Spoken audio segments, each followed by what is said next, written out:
తెలంగాణలో 10వ తరగతి పరీక్షలు ప్రారంభం కానున్నాయి. సంగారెడ్డి జిల్లాలో 123 పరీక్షా కేంద్రాలు ఏర్పాటు చేశారు. 24,300 మంది విద్యార్థులు పరీక్షలు రాయనున్నారు. సిద్దిపేట జిల్లా వ్యాప్తంగా 82 పరీక్షా కేంద్రాలు ఉండగా 15,358 మంది విద్యార్థులు పరీక్షలు రాయనున్నారని అంటున్న సంగారెడ్డి జిల్లా విద్యాధికారి వెంకటేశ్వర్లతో మా ప్రతినిధి రాము ఫేస్ టు ఫేస్. రేపటి నుంచి జరగనున్న 10వ తరగతి వార్షిక పరీక్షల నేపథ్యంలో ఉమ్మడి మెదక్ జిల్లా వ్యాప్తంగా విద్యాశాఖ అధికారులు అన్ని ఏర్పాట్లను పూర్తి చేశారు. అదేవిధంగా పరీక్షలు రాసేందుకు వచ్చే విద్యార్థులకు ఎలాంటి అసౌకర్యాలు కలగకుండా అన్ని వసతులను అయితే ఏర్పాటు చేశామని విద్యాశాఖ అధికారులు ఇప్పటికే అప్రమత్తమై అన్ని ఏర్పాట్లను అయితే పూర్తి చేసినటువంటి పరిస్థితి ఉంది. అయితే ప్రస్తుతం మనము సంగారెడ్డి జిల్లా విద్యాశాఖ అధికారి వెంకటేశ్వర్లు వారి వద్ద ఉన్నాము. అయితే వారిని అడిగి పూర్తి వివరాలు తెలుసుకుందాం.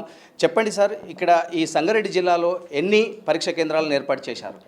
నమస్కారము. సంగారెడ్డి జిల్లాలో 24,300 మంది విద్యార్థులు పరీక్షలు రాయబోతున్నారు రేపటి నుంచి. మరి అందుకు సంబంధించినటువంటి 123 సెంటర్లను మనం పరీక్షా కేంద్రాలుగా గుర్తించడం జరిగింది. ఈ పరీక్షా కేంద్రాల్లో ఈ విద్యార్థులందరూ కూడా అటెండ్ అయ్యి రేపటి నుంచి రాయబోతున్నారు కాబట్టి అందుకు సంబంధించినటువంటి ఏర్పాట్లన్నీ కూడా ముందుగానే ఏర్పాటు చేసుకోవడం జరిగింది. జిల్లా కలెక్టర్ గారి ఆదేశాల ప్రకారము ఇతర డిపార్ట్మెంట్ల సహకారం అనేటువంటిది కూడా తీసుకోవడం జరిగింది. సపోజ్ ఎలక్ట్రిసిటీ కానీ, లేకుంటే వెనక డ్రింకింగ్ వాటర్కి సంబంధించినటువంటిది కానీ, అదేవిధంగా పోలీసు బందోబస్తు కానీ, అదేవిధంగా ఫ్లయింగ్ స్క్వాడ్, తర్వాత సిట్టింగ్ స్క్వాడ్, ఇవంతా కూడా మనం అదర్ దాన్ ఎడ్యుకేషన్ డిపార్ట్మెంట్ ఎవరైతే ఉన్నారో వాళ్ళ సపోర్ట్ తోటి రేపటి నుంచి మరి ఎగ్జామ్స్ ప్రశాంతంగా జరిగే విధంగా, అదేవిధంగా ఎవరైతే మనం డ్రాఫ్ట్ చేసామో వాళ్ళకు కూడా డిపార్ట్మెంట్ ఇచ్చేటువంటి ఇన్స్ట్రక్షన్స్ అన్నీ కూడా మేము పాస్ ఆన్ చేశాము. ఎటువంటి అవాంఛనీయ సంఘటనలు జరగకుండా విద్యార్థులు ఒక మంచి వాతావరణంలో వాళ్ళకి ఎటువంటి అసౌకర్యం కలగకుండా ఏర్పాట్లు చేసుకోవడం జరిగింది. సార్, ఎంతమంది ఇన్విజిలేటర్లను ఏర్పాటు పరీక్షలు రాయడానికి వచ్చే విద్యార్థులకు ఎలాంటి సౌకర్యాలు ఏర్పాటు చేశారు? వారికి ఎందుకంటే వేసవికాలం కాబట్టి వారికి ఎలాంటి సౌకర్యాలను ఏర్పాటు చేశారు సార్? మనకు 9:30 నుంచి 12:30 దాకా ఎగ్జామినేషన్ టైమింగ్ జరుగుతూ ఉంది. విద్యార్థులందరినీ కూడా మేము 1 అవర్ బిఫోర్నే ఎగ్జామినేషన్ సెంటర్కు రావాలి అనేటువంటిది మేము తెలియజేశాము.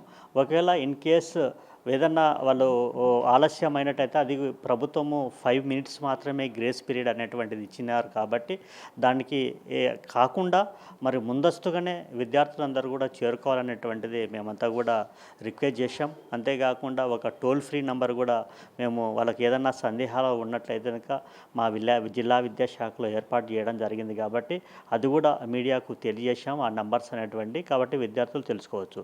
ఇక ఎగ్జామినేషన్ సెంటర్లలో ఆల్రెడీ త్రాగునీటి సౌకర్యం అనేటువంటిది ఏర్పాటు చేశాము.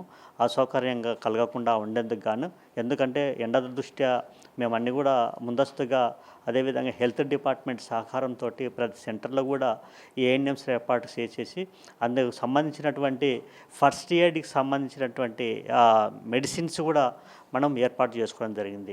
అదేవిధంగా పోలీసు బందోబస్తును కూడా ప్రతి చోట ఏర్పాటు చేసుకోవడం జరిగింది.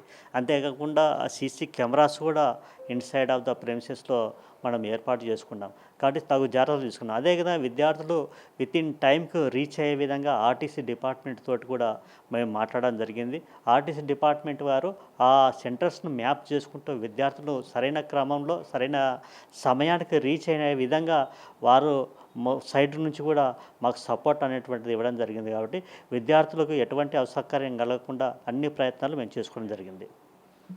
ఇది ఓవరాల్గా చూసుకున్నట్టయితే వచ్చే పరీక్షలు రాసేందుకు వచ్చేటటువంటి విద్యార్థులకు ఎలాంటి ఇబ్బందులు కలగకుండా అన్ని సౌకర్యాలను ఏర్పాటు చేశామన్నట్టయితే మనకు సంగారెడ్డి జిల్లా విద్యాధికారి వెంకటేశ్వర్లు అయితే మనతో పాటు చెప్తున్నటువంటి పరిస్థితి అయితే ఉంది. రేపటి నుంచి జరగబోయే ఈ పరీక్షలకు విద్యార్థులు ఎలాంటి ఇబ్బందులు కలగకుండా అయితే నేరుగా పరీక్ష కేంద్రానికి ముందుగానే వచ్చి ఈ యొక్క కేంద్రాల్లో హాజరు కావాలన్నట్టయితే చెప్తున్నారు. అదేవిధంగా ఉమ్మడి మెదక్ జిల్లా వ్యాప్తంగా చూసుకున్నట్టయితే ఈ యొక్క పరీక్షా కేంద్రాలకు వచ్చేటటువంటి విద్యార్థులకు మంచినీటి సౌకర్యం కావచ్చు, అలాగే మెడికల్ కిట్లు ఎలాంటి ఇబ్బందులు కలగకుండా, ముఖ్యంగా అయితే ఎలాంటి అవాంఛనీయ సంఘటనలు జరగకుండా భారీ బందోబస్తును కూడా ఇక్కడ పోలీస్ యంత్రాంగము సహకారంతో అయితే ఏర్పాటు చేశారు.